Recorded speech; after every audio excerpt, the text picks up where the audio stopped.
era para haver em cada igreja, hoje, apóstolos, profetas, evangelistas, pastores e doutores. Cada igreja tinha que ter isso.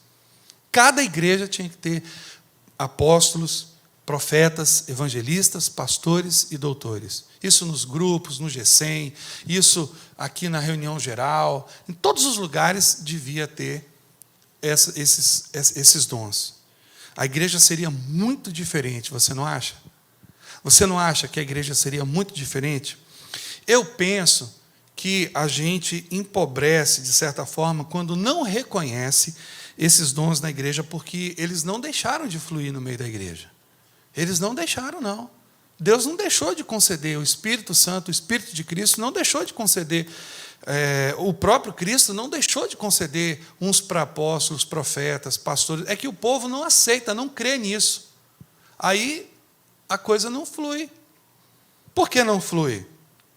Porque a gente vai entender a importância desses dons hoje, no meio da igreja. O apóstolo, na imaginação, no imaginário popular do povo, quem é o apóstolo? O mais importante na igreja. O general, o chefão, o mais alto posto. Mas na Bíblia não é nada disso. Sabe quem são os apóstolos na Bíblia? E eu tenho pavor quando diz assim, o apóstolo é o missionário. Não é o missionário. O missionário é o evangelista. Sabe, dizer que o apóstolo é o missionário, porque apóstolo quer dizer enviado, é um empobrecimento, é matar o missionário. É dar ao missionário um peso que ele não tem. Quem são os apóstolos? O apóstolo é aquele que flui no poder de Deus, é aquele que opera milagres, ele é usado em milagres, e ele tem uma palavra fundamentada nas Escrituras. O apóstolo é bom de Bíblia. O apóstolo conhece as Escrituras. Ele conhece os fundamentos do reino de Deus, da palavra de Deus. E mais importante, ele ama as pessoas tanto quanto ama a obra de Deus. O apóstolo, ele é alguém, por isso que ele é confundido com o missionário, porque ele é alguém que chega num lugar e ele vê a miséria que tem ali naquele lugar, ele vê a desgraça que tem ali naquele lugar, o pecado ali fluindo, abundante naquele lugar, e ele diz assim, aqui cabe uma igreja. Mas por que cabe uma igreja? Porque ele tem interesse em tirar dinheiro das pessoas ali daquele lugar? Não, porque ele ama aquelas pessoas. Deus gera no coração dele um amor àquelas pessoas, e aí ele diz o seguinte, aqui cabe uma igreja, aqui cabe a obra de Deus. O apóstolo é alguém que ama as pessoas de uma forma extraordinária. Sabe, ele ama de uma forma que ele diz assim, aqui cabe o reino de Deus.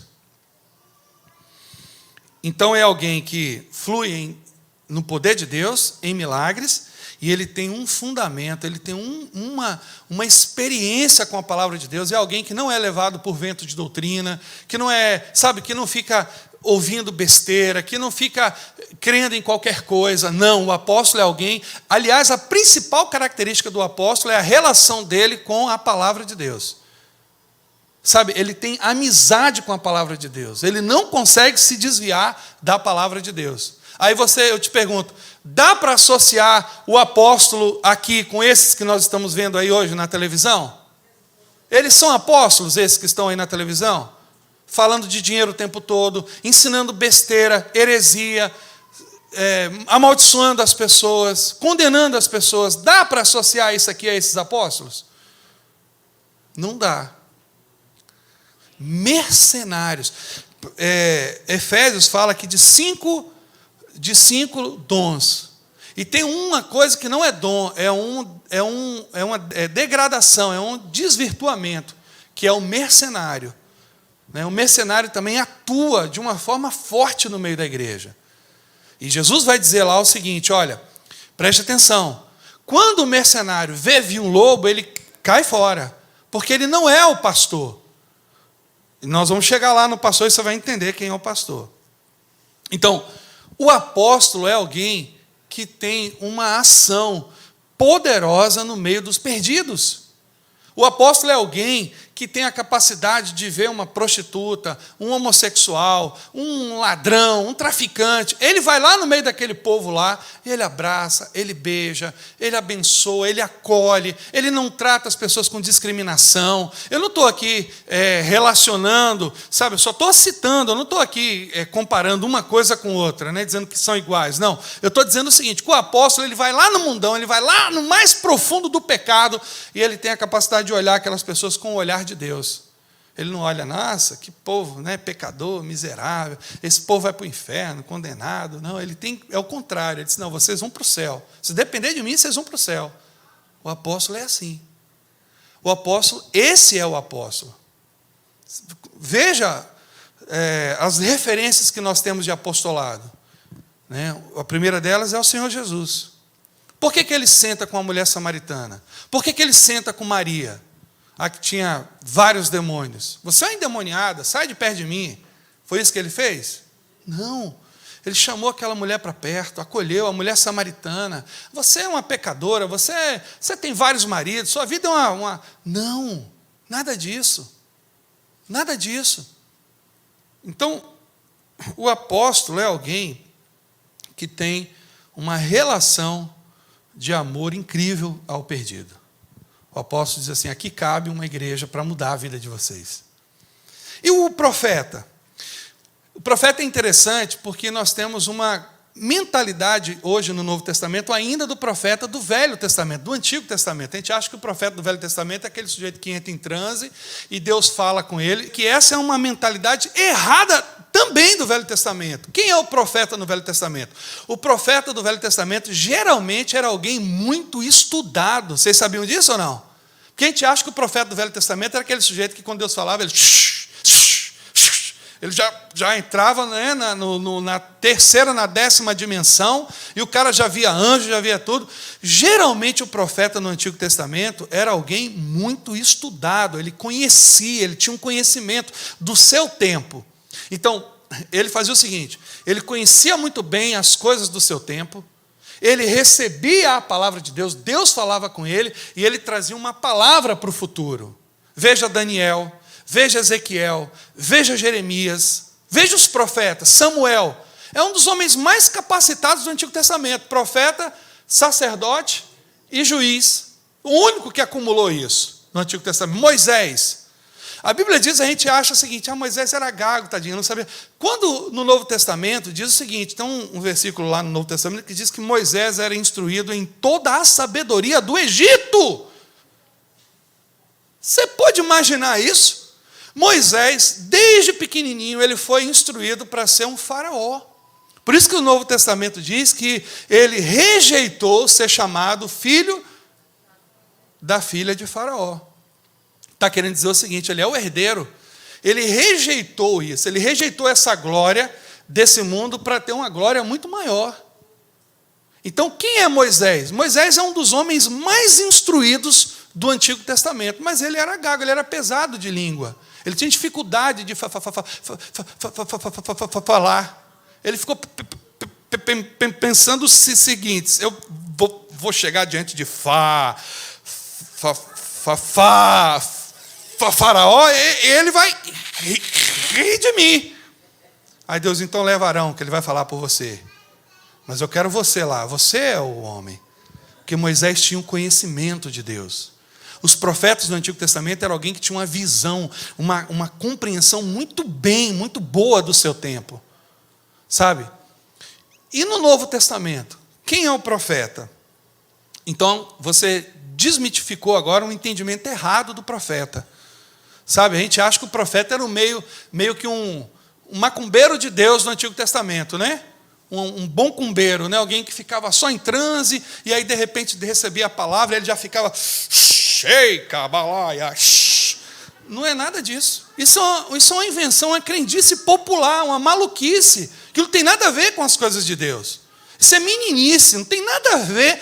Isso não tem nada a ver, preste atenção, não estou dizendo que Deus não pode usar uma pessoa e ela pode ficar empolgada, não estou falando isso não, até não, o pastor está falando de mim ali no púlpito, sabe que eu gosto de dar uma sapateada de vez em quando. Não estou dizendo que você não possa fazer isso, nem pode ser usado nisso, mas estou dizendo que esse não era o perfil do profeta no Antigo Testamento.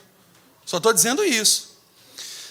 Qual era o perfil do profeta no Novo Testamento? Então, só para a gente frisar aqui, o Antigo Testamento, o profeta era alguém que tinha um conhecimento muito, muito bom do seu tempo, era alguém que sabia discernir o seu tempo. Ele conhecia as coisas, ele entendia, sabe, de política, ele entendia de economia, ele entendia, sabe, de sociologia. O profeta sabia disso. Ó, as coisas que estão acontecendo aqui na nossa nação não estão bem. O profeta sabia disso. Aí Deus trazia a palavra no coração dele. Ele associava o conhecimento que ele tinha do seu tempo com a palavra de Deus e dava uma palavra para o futuro. Ó, Deus vai fazer isso com a gente aqui. É isso que Deus vai fazer. Se nós não tivermos essa postura, nós vamos viver isso daqui. Então, era assim. E no Novo Testamento? No Novo Testamento, o profeta é aquele, ou os profetas são aqueles que discernem a vida da igreja. Preste atenção no que eu vou te falar, porque isso é muito importante. O profeta, ele tem uma percepção, uma sensibilidade espiritual da igreja muito grande. Sabe o profeta é como se fosse o termômetro da igreja, se a igreja está bem, não está bem. O profeta, ele tem, no Novo Testamento, o profeta, ele sabe, a nossa igreja tem alguma coisa errada na igreja. As coisas não estão bem aqui. O profeta do Novo Testamento é alguém que tem uma percepção da saúde espiritual da igreja. Ele percebe, Deus fala com ele, Deus ministra no coração dele como está a vida espiritual da igreja. Por isso que a sua função hoje é o quê? Edificar, exortar e consolar. O que é edificar? É construir. Você concorda comigo ou não? O que é exortar? Exortar não é puxar a orelha como a gente acha. Não, exortar é motivar. É dizer o seguinte, aqui não está bom, mas vai ficar bom. Exortar você consegue, sabe? Exortar é isso, é dizer assim, você pode, você consegue, porque Deus é com você. Exortar é isso, é levantar, é dar, sabe, às pessoas, mostrar para as pessoas que elas em Deus podem. Isso é exortar. Agora, de mostrar e dizer assim, o que você está fazendo está errado. E a gente tem uma percepção do profeta do Antigo Testamento ainda. Olha, eis que te digo, varão. Não é assim que a gente acha que é o profeta do Novo Testamento? Está errado, não é. O profeta no Novo Testamento, por isso que faz falta, muita falta à igreja. A igreja está indo para o brejo, com a vaca e tudo, né? E está todo mundo achando que está tudo bem. Ontem eu ainda estava conversando isso com o Wilson. Às vezes a gente pensa que as coisas que são certas são boas, mas não são. Nem tudo que é certo é bom. E não serve, às vezes. Está dando certo e a gente acha que está agradando a Deus. E não está, porque não é bom. Pode ser certo, mas não é bom para a igreja. Nem tudo que é certo é bom. E a gente tem essa confusão, às vezes. Acha que tudo que está certo é bom para a igreja. E às vezes não é. Então, Paulo fala lá em Coríntios o seguinte: aquele que profetiza fala aos homens para edificação, exortação e consolação. O profeta é alguém que vê a igreja, vê o estado espiritual da igreja, vê como a igreja está, e ele fala o seguinte: Deus quer levantar essa igreja. Deus quer consolar, Deus quer trazer uma palavra de ânimo, de alegria. Deus quer, sabe, o que é consolo? Consolo é quando você está triste, você perdeu alguma coisa, né? A gente gosta muito de usar essa palavra quando morre alguém, a gente então tem que trazer uma palavra de ânimo, a gente vai lá consolar aquela pessoa. O profeta é alguém que percebe quando a igreja está morrendo. No Novo Testamento. Olha o que fala. Mas no Novo Testamento não tem profeta. Mas Atos diz que tem. Aqui, Atos 21. E demorando-se ali por muitos dias, chegou da Judeia um profeta. Está falando de Atos. Atos já é Novo Testamento, já é a igreja do Novo Testamento. Né? Então, por nome Ágabo, vindo ter conosco, tomou a cinta de Paulo e, ligando-se os seus próprios pés e mãos, disse, olha o que ele fala, isto diz o Espírito Santo. O profeta é alguém que tem uma relação muito íntima com o Espírito Santo. Ele ouve o Espírito Santo como ele ouve você e como eu ouço você aqui. O profeta é alguém que tem uma percepção, por isso que eu falei que o termo correto é esse, percepção, discernimento. O profeta, ele ouve o Espírito Santo de uma forma muito clara. O Espírito Santo fala muito com o profeta. Então, olha o que Ágabo fala. Isso diz o Espírito Santo. Assim ligarão os judeus em Jerusalém o homem de quem é esta cinta, e o entregarão nas mãos dos gentios. Ágabo está dizendo para ele o seguinte: se você for para Jerusalém, você vai ser preso, Paulo. Deus, o Espírito Santo, falou isso para mim. O profeta, ele tem um discernimento das coisas. E no Novo Testamento, ele tem um discernimento muito grande da igreja. Tem o dom de profeta, mas não tem maturidade, e aí acha que o dom de profeta é ficar dando palavra para um, dizendo que o vendaval vai vir na cabeça do outro, que, né, eis que te digo, varão, varoa, se você não fizer isso, se você não casar com fulano, se você não casar com Beltrano, acha que o profeta é essas palhaçadas que às vezes estão no coração da pessoa. Ela quer que o irmão tal case com fulano, e ela vai lá: eis que te digo, porque Deus falou que você vai casar com fulano e tal, não sei o quê. E aí a igreja perde com isso, porque é um dom ministerial importantíssimo para a igreja. Como foi dito aqui, Paulo falou, o pastor ele não tem condição de cuidar de todas as coisas da igreja. Não tem, vocês vão entender aqui agora a função do pastor também. Aí tem agora o evangelista. Quem é o evangelista? O evangelista é o ganhador de vidas para Deus. Mas não somente isso. A gente acha que o evangelista é só aquele que vai lá no mundo pescar. Não.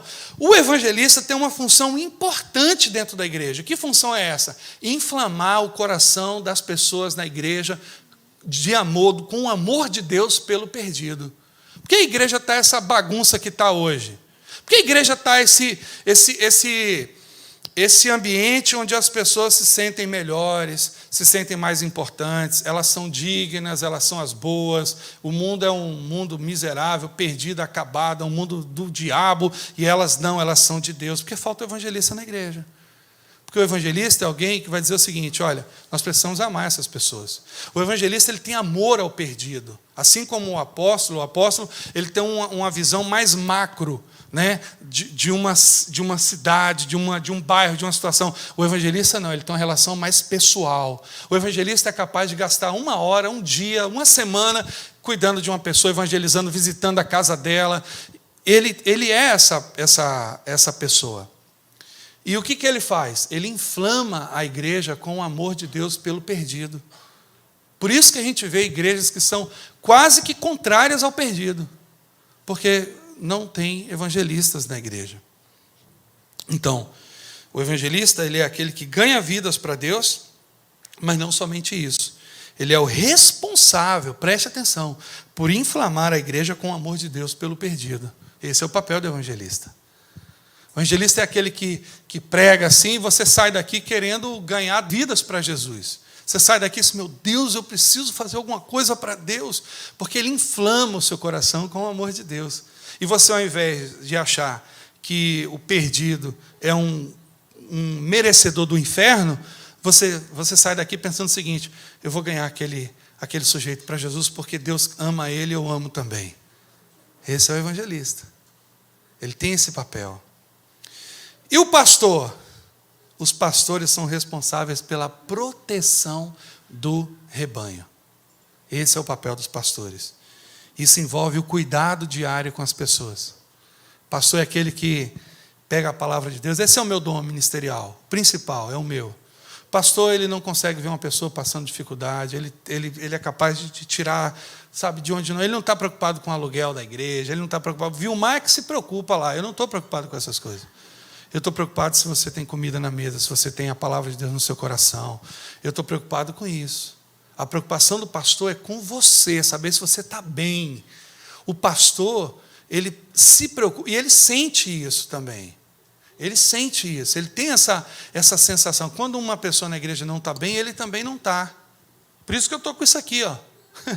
Por isso que eu estou aqui, fiquei doente, porque não aguentei a pressão. Tem hora que o corpo estoura, de algum lado vai estourar o negócio. Porque o pastor é alguém que se preocupa com a igreja, ele ama a igreja, ele protege o rebanho, ele é incapaz de colocar alguém para fora da igreja, de machucar. Sabe, o pastor é alguém que cuida da ovelha.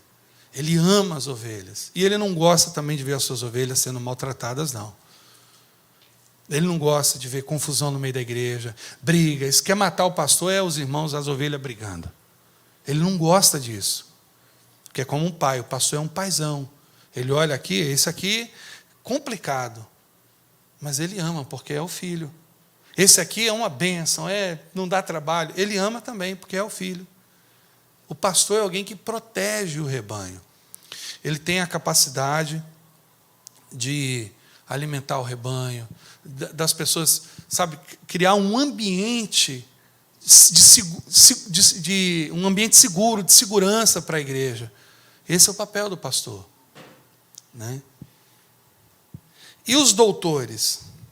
Os doutores são os responsáveis por impedir a ação dos falsos mestres, das falsas doutrinas no meio da igreja. Como? Através do ensino mais profundo das Escrituras. Um doutor, ele pega um texto que você já leu 200 vezes e ele traz um ensino dali e você diz assim, meu Deus, que coisa maravilhosa, que coisa boa, que coisa extraordinária. Eu nunca tinha pensado nisso. Eu nunca tinha visto por esse lado. O doutor é alguém que você consegue ouvir ele 3 horas pregar e você diz assim, eu posso ouvir mais 3, porque eu não me canso. Porque esse camarada aí, ele conhece.